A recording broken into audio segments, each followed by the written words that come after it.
2 of the podcast starts now. It was an unbelievable weekend in combat sports. We previewed it all throughout the week here on Couch Potato, and it did not disappoint.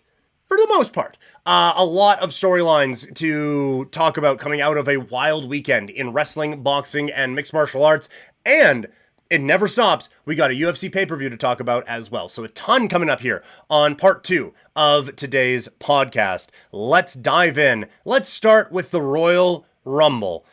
We said there was a lot of ways they could go with it, and boy did they. But I don't think that's a bad thing. Let's talk about it.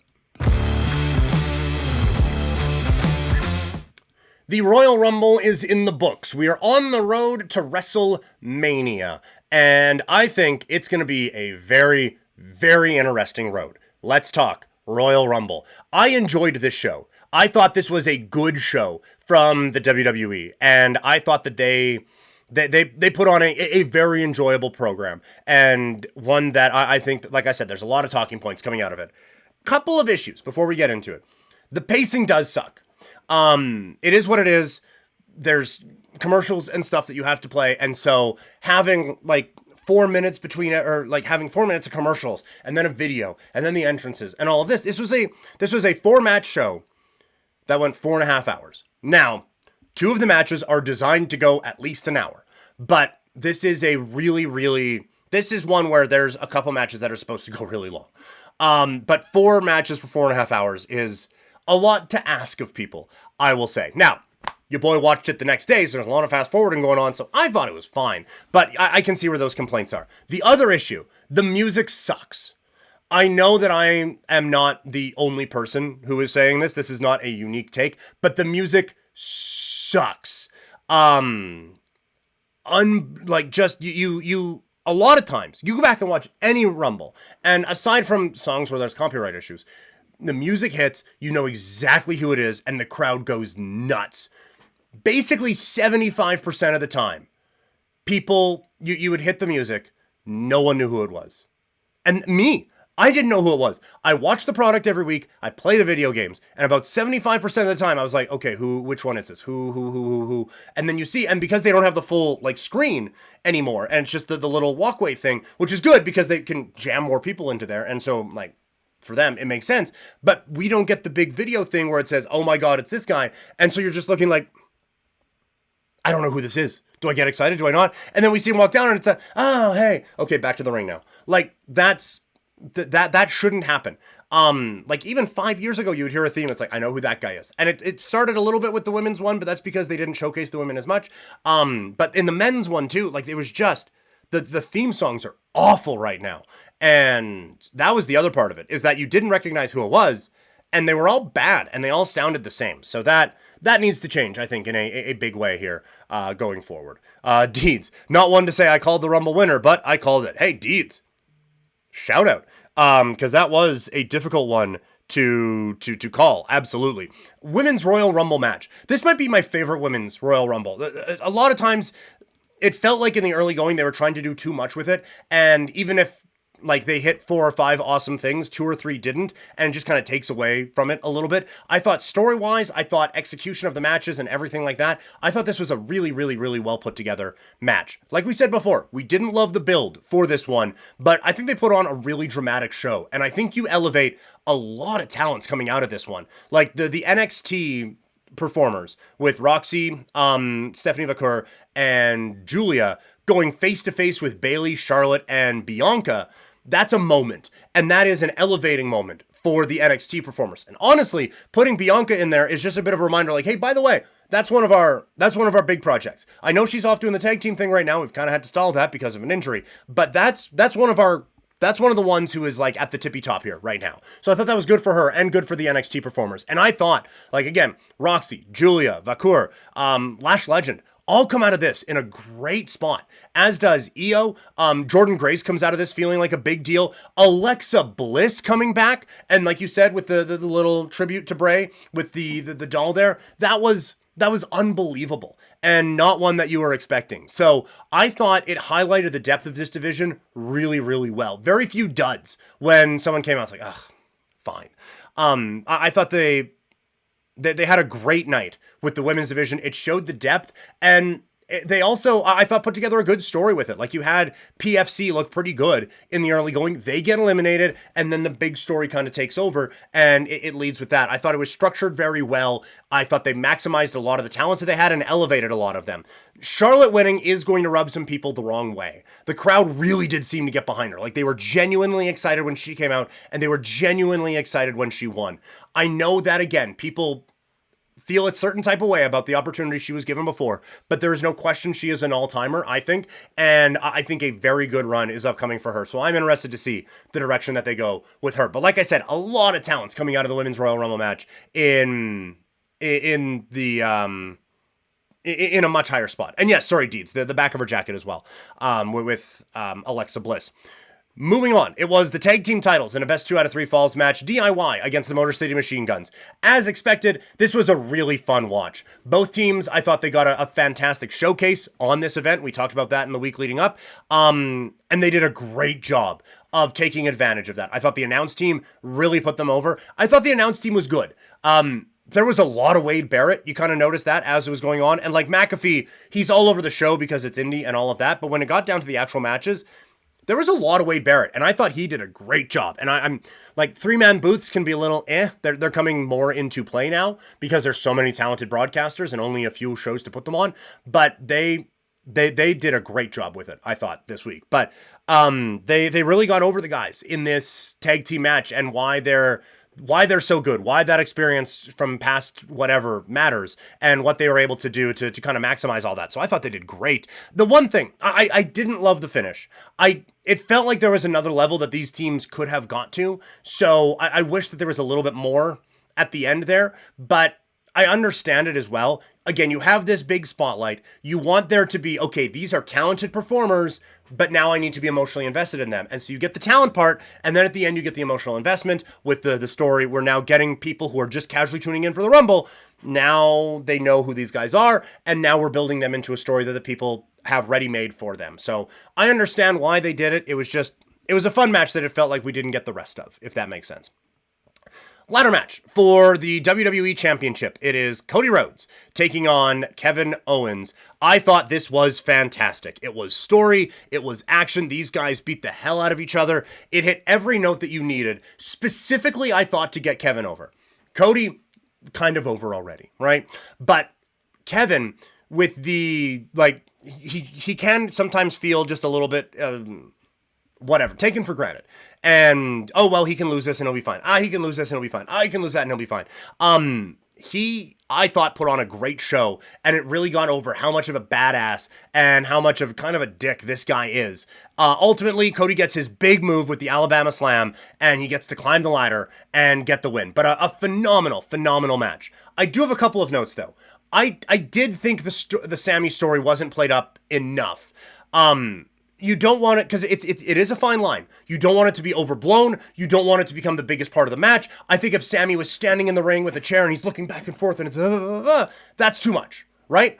And so, like, you get the wide shot and he's looking conflicted as Cody is kind of climbing up. So they were going for subtle, which the WWE is sometimes as subtle as a jackhammer, but they're going for subtle. I just thought it was too subtle. Which again, I don't usually say for WWE. I thought it was just too subtle with given how much of a focus was placed on it in the last little bit. And also commentary didn't really do too much with it, in part because I think they were genuinely concerned that Kevin Owens was broken in half and seriously injured on that move. So I think there was a little bit of, okay, this is happening now, so that's a thing. Hey, a championship win.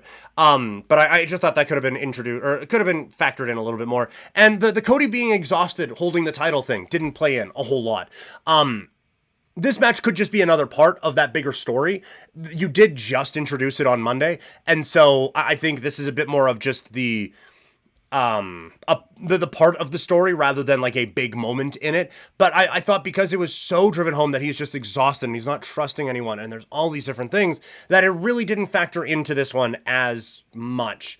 So I thought an interesting, just again, great match. Couple notes though that I would have liked to maybe round out. And then we get to the men's Royal Rumble match. And again, I thought this one was really good. I like the way that they set it up. You stacked the back end with your main event guys.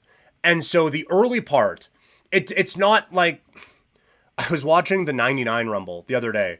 Like just, you go through and you watch all of them, right? And so I have that one on, and the big story is Vince and Stone Cold Steve Austin. They're 1 and 2, and then the corporation whatever jumps him, and Austin's off in an ambulance, and McMahon is hiding because he's not going to win the Royal Rumble. But he doesn't want to get eliminated and wrestle these guys or anything like that. And so there's this like slow, like, okay, these guys are coming out, these guys coming out, and it was the worst. It was so bad because no one coming out you thought was going to win, even not knowing who wins. This wasn't that. Like, you had very entertaining start with Penta and Ray, and maybe the feet touch, maybe they don't. But you tell an interesting story with Chad Gable in the beginning. Yeah, Penta was probably out on that one. But they didn't touch at the same time, right? Like, one touched and then he lifted it and the other one touched, right? That's the story. But still, like, and then you have Chad Gable, and they can tell the story about how he's looking for this lucha expert, and all these luchadors are coming down and beating him up and all of those things. And then Jacob Fatu can come out and be huge and awesome. And he and Braun Breaker have a stare down, and you think, well, that's going to happen at WrestleMania at some point. So you had the early part of the match really build up the mid-card and the young guys that you wanted to put that spotlight on. And then the main eventers take over in the back part of it, and you get these stare downs and all of that. I will say, and I said this watching it with my wife here, you have Cena, and you have Reigns, and you have Punk, and it's like, this is a stare down, three of the biggest stars in the last 30 years of this industry, 20 years of this industry. And then Seth Rollins comes out, and I was like, I don't know if that's a comparison you want to be forcing people into. Because then you go from, all right, these are three of the greatest stars of the last 20 years, and three of the biggest stars of the last 20 years. And then Rollins comes out, and it's, well, these are three of the biggest stars of the last 20 years. And Seth Rollins here. Like, he is not on those guys' level. As a performer, he's excellent. But in terms of popularity and heights that they reached, yeah. But that was just a little thing. Anyway, they loaded the back of it so well that it felt huge at the end. And we said, you're going to have that moment where there's like 8 guys left, and you're like, any of these guys could win it. And now Logan Paul being 30 does throw a slight wrench into that. But still, you're at the point, like, there's 9 guys left, and it's like, well, 8 of them can win. You know? Like, it was... They built it up and they set it up really, really well. I thought they weaved in a lot of the stories. And again, you elevate a couple of performers. You get the fun. Hey, look at that. Joe Hendry's here. You get a couple of those things involved. And then you get down to the end. There is the speculation about the Drew thing. The reports are that Drew McIntyre was pissed. He went to the back and he's like, some guys just wanting to get their stuff over, not caring about the story of the match at all. And a lot of people have put it together that while Drew was supposed to be getting eliminated, Logan Paul and LA Knight are standing front and center and taking up a lot of the spotlight. And so it did make the Drew elimination feel surprisingly clunky for what should have been a big tentpole moment of this Royal Rumble. So that you can see where there would be some frustration there. It does, like, again, I don't know. I've never been in a Royal Rumble. We're not there. We don't know what is and isn't supposed to happen. It did just kind of look like a lot of inexperience and overexcitement from Logan Paul, and LA Knight as well. LA Knight in his first Rumble, Logan in his second, and just kind of building it up that way. So I don't think it was malicious. It wasn't great. I don't think LA Knight's going to get cut or anything like that because of it. But it did seem a little bit clunky, and it does kind of line up with a lot of the frustration that we were hearing about afterwards. But then getting down to the final little bit of it, everyone figures John Cena is going to win at the end because it's Jey, Logan Paul, and John Cena. And then they're setting it up at the end, and Cena has him up for the attitude adjustment. And so we're all thinking, this is how he's going to do it, and he's going to win it. And Jey slips off, and he shoves him. And Jey Uso wins the Royal Rumble in a moment that no one saw coming. And it was a real surprise. We talked in the week about how there was a lot of guys that could win. And if we brought up Jey, it was only as a, like, kind of dark horse type of a thing. But I like it. I like it a lot.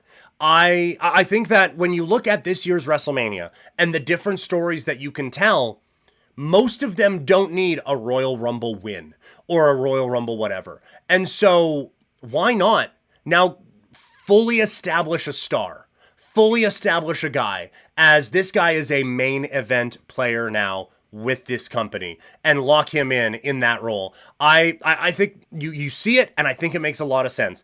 It is going to require a really good follow-up to convince some people. And I'm probably just looking at the more negative sides of the internet, but it is going to require a bit of a follow-up from some of these for some people.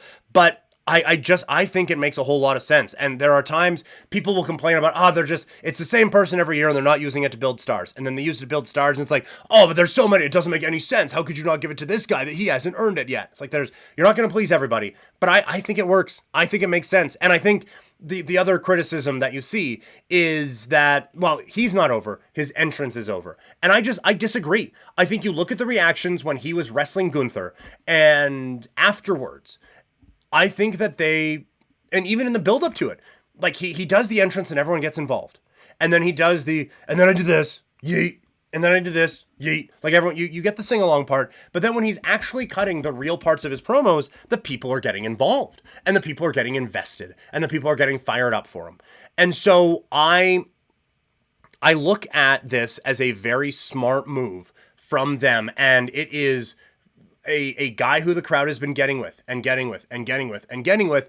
And now it really drives it home. So I like this a lot. There's a lot of people who don't, but I think it is a really, really smart move. Overall, this was another good show from the WWE, and I'm very intrigued as we start the road to WrestleMania, which continues tonight. Monday Night Raw gets going. So what do we need to see on Raw tonight? Let's break it all down. Now that the Royal Rumble is behind us, what does the WWE need to do on Monday Night Raw? A lot of things, really, if we're going to check off a bunch of boxes, so let's look at it. I do think the most important thing is a really strong follow-up from Jey Uso. I think that there was a lot of people a little bit underwhelmed with that one. So I think this kind of needs to be a home run of a build, and I think that starts tonight. A lot of people, including me, are assuming that there is a Gunther match.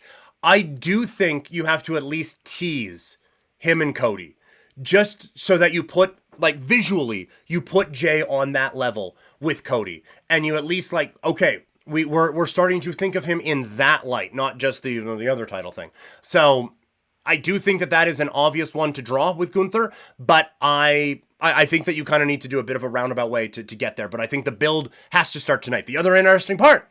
What is Sammy's involvement in all of this? Because at the Rumble, Jey does accidentally eliminate Sami Zayn. So because there's no way that was just and then you can eliminate him. That's gonna play something in the next 2 months of this build. With Canada coming up in a month and all those different things with Sami. What now do we get out of this whole thing? So I think there needs to be a good follow up to that. And now, like the rest of it. I don't need to know what the WrestleMania card is going to be, but I'm very interested in the follow-up with Rollins, Reigns, and Punk, because Rollins, with the big stomp on Reigns after, on the steps and everything like that, like that's obviously a thing, with Punk kind of tied in as well. So I think a lot of people are kind of drawing the fatal or triple threat match vibes with that one. So interested there. I'm assuming it is Charlotte against Tiffany Stratton, but again, I think Rhea at least has to get involved given their history. So I'm interested to see what they do with that. And I am also wondering, Trish comes out as a surprise entrant in the Rumble.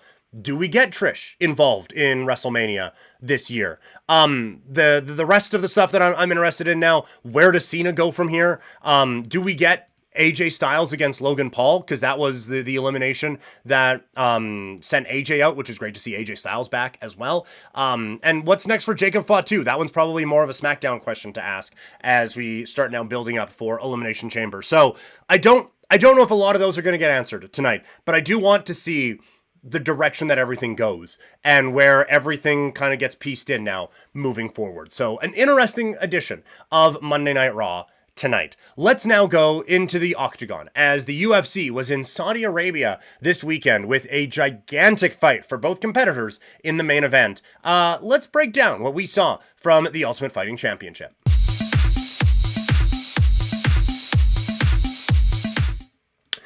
UFC Fight Night Saudi Arabia is in the books. In the main event, it was a must-win for Israel Adesanya and Nasruddin Imavov, and in the end, it is Imavov coming up with the biggest win of his career. I thought he set this one up perfectly. The way he comes in, he was having trouble finding that range in the first round, which everyone does against Izzy.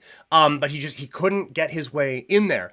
And so then this one, we always say, how do we like to see guys get inside? Like to see them punch their way in there. And so you get the jab, and he's moving forward with that. So that allows him to close that distance. Also, Izzy is doing a lot of hand fighting. And so he is covering it and trying to parry it with both hands. While he is doing that, the right comes over the top, and it is picture perfect. So it is a perfect way of setting it up, given how Izzy was defending in that fight, and given the issues that Imavov was having in getting on the inside. So he did that perfectly. He hits him on the chin, and the ground and pound ends it. It is a massive win for Imavov. He needed a win to get into the title picture at 185 pounds. He had a step-up fight before, and it didn't work against Sean Strickland. Now, he comes out, and he gets the dub in fighting the biggest name that he has fought so far.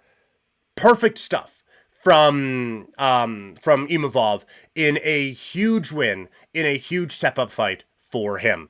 For Israel Adesanya, it is difficult because he loses what I thought was a must-win fight for him. He looked good early. He looked sharp. He had quick strikes. He had a very good sense of distance, and I thought defensively he fought really, really well. Ultimately, he did just get caught. And now his recent struggles do kind of take away some of the benefit of the doubt that he may get from fans before, but he didn't look washed by any stretch of the imagination. The problem is now, this is now multiple losses in a row, and now he's getting finished. And so if he wants to get back into the mega fights, relevancy for championships, and all of that, he's going to need a couple of big wins. Like, this didn't look like it was the end for Israel Adesanya. I thought he looked good. I just thought he needed a dub in this fight to get back into that category that he probably deserves to be in and would want to be in. The stoppage got some discussion. Adesanya looked a little bit frustrated. You could have, I think if this was a championship fight, they would have let it go a little bit more. But like, he lands the shot, he falls down. Obviously, like that is a clear knockdown. He looks like he's recovering a little bit on the ground and pound. Then he eats a shot, and as he's rolling over, there's another one that does kind of like boom. And so you can see where a referee would think he's out. And so if you wanted to give him a couple of extra shots, I guess, but I also don't mind the referee in that spot stepping in, because there is at least one vantage point where it looks like he's done. So I didn't mind that one at all. Michael Venom Page with an interesting win in the chess match against Sharyl Magomedov. We said this was going to be a wild, crazy brawl. It never really amounted to that. Instead, it was just a really fascinating fight, I thought, for 15 minutes. You have MVP with that wide stance, and he's so quick, and still at middleweight is so long that anytime Bullet would try to come in, MVP is just like, it's a quick boom, boom, and it throws him off a little bit. And so it's the perfect style for his body type, his athleticism, and his execution. It complements everything that he does perfectly. And so he didn't have to put a whole lot of volume on, because Shara was trying to get inside and trying to figure it out, and he couldn't crack that egg for basically like 13 minutes. In the last little bit, he just charges in and just starts railing on him. But for the first little bit, he could not figure out how to get inside. And so MVP, they were obviously set up for a counter-striking game plan. They figured Shara was going to come in and be all action and just be craziness. And so they game planned it and set up the style in a way that the counter-striking worked perfectly. And it did, because it threw Magomedov off of his game entirely. He had no answers for it. And so because of that, MVP didn't have to put a ton of volume out there and was still able to go out and get a win. So it's a setback for Shara Bullet, for sure. But I do think it's one that he will learn from, and one that he can grow from. And from MVP, he looks good. He looks really quick at 185 pounds, and that's going to be a real difficult test for a lot of fighters at that weight class to solve. So that is what happened last weekend. We have another one coming up this weekend, as the Ultimate Fighting Championship is back on pay-per-view. And so we have now our Fight Night first look at UFC 312.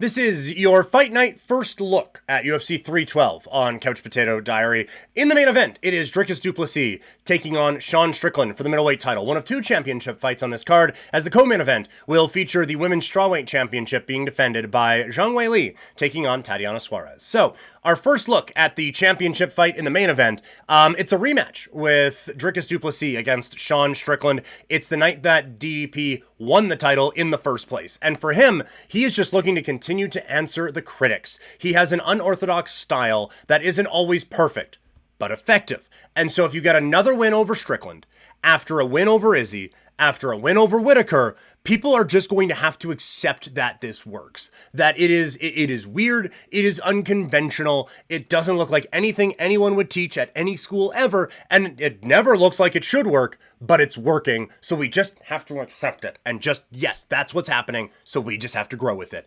That's basically where we are at with Dricus du Plessis. On the Strickland side of it, he is looking to get his gold back.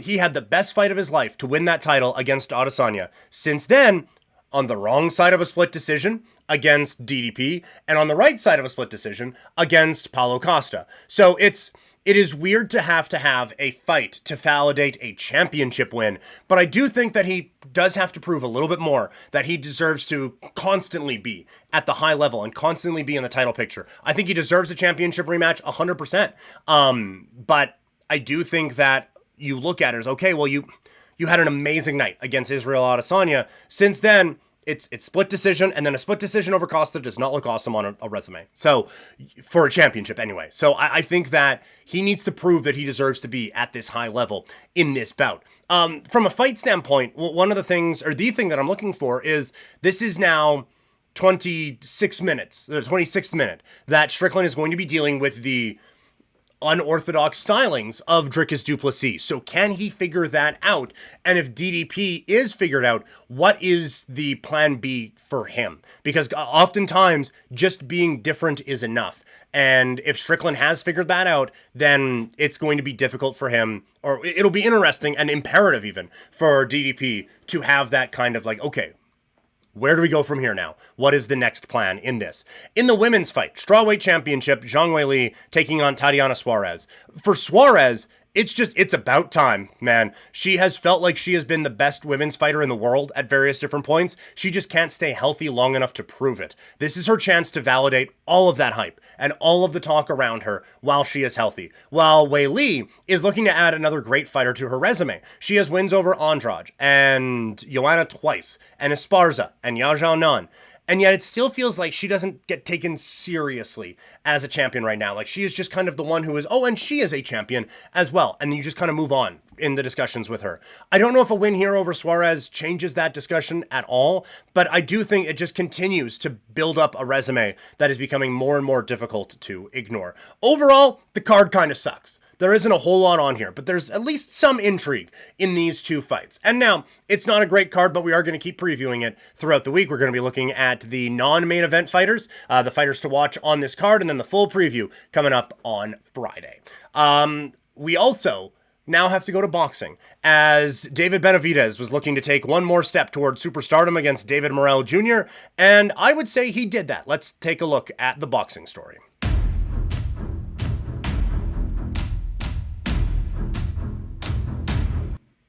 David Benavidez gets the job done in a big fight over David Morrell at T-Mobile Arena in Las Vegas, Nevada. He unified a couple of bouts that not a whole lot of people care about, because the real undisputed champion in that division will be crowned next month, and that will be the next target, I think, for David Benavidez. He got the job done. He looked good. We said coming in that one of the things that you don't love about how he's been fighting lately is that he has been taking a few rounds off. Specifically in the beginning. It's been a bit of a slower start, and then he's been getting going. Right from the word go, he was great. He was putting that pressure on Morrell, and I don't think Morrell was expecting that. And not that Morrell handled it poorly, I don't think that was a part of the game plan that they thought they were going to have to deal with. And he looked fantastic, and it continued as the fight went on. He has such great power in everything that he throws, Benavidez. And the accuracy was great, and it's this forward pressure that is just It's constantly coming forward. It's constantly getting there. And it is big shots that are landing. I thought the investment in the body punches really paid off late as that fight went on. It really made an impact as this fight continued and Morrell started to slow and slow and slow. Now, it was not flawless because Benavidez does get clipped a couple times in this fight. Morrell was there the whole way in the first few rounds. But again, he started to fade a little bit. And one of the things that happened is that Morrell would get backed up a little bit and get cornered. And instead of, all right, let's use like maybe a hit and a move or whatever, he would just come out swinging. And it made for a very entertaining fight. I would absolutely recommend going back and trying to watch this if you haven't seen it already. But he came out just firing in those exchanges, which is great. It's a fun way to go about it. But then as the body shots start to wear and as that constant forward pressure starts to wear on you a little bit, then all of a sudden those punches aren't coming with the same power. And now Benavidez is walking through them a little bit more. And now we don't have the footwork to slip away anymore. And so we're just stuck getting punched in the head a lot. And that is not a fun way to spend a Saturday night. So I think that there is a maturing and a learning that can come for Morrell.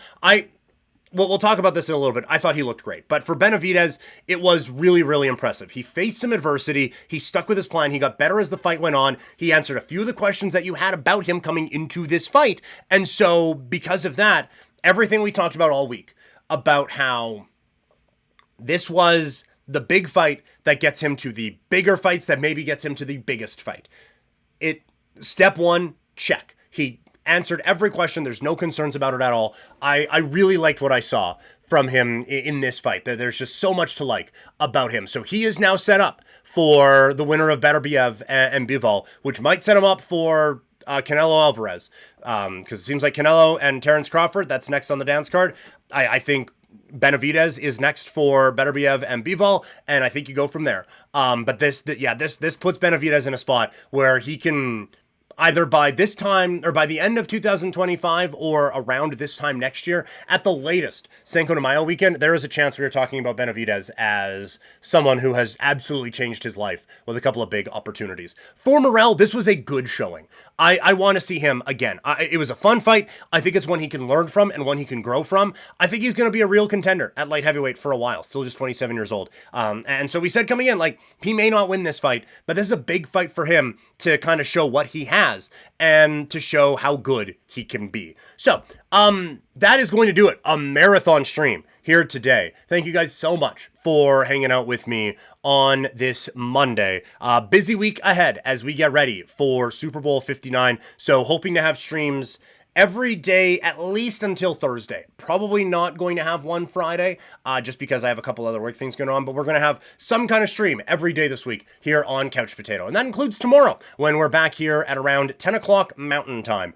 So make sure you guys tune in for that. As always, we are presented by Sea of Dead. Check out seaofdead403.ca for some great Calgary swag. Fuel up with Swift Energy. You go to swiftenergy.gg, use the code PKPrimetime for 25% off. Thank you guys so much for hanging out with me today on another long one, and I'll talk to you all later. Have a great rest of your day, everybody.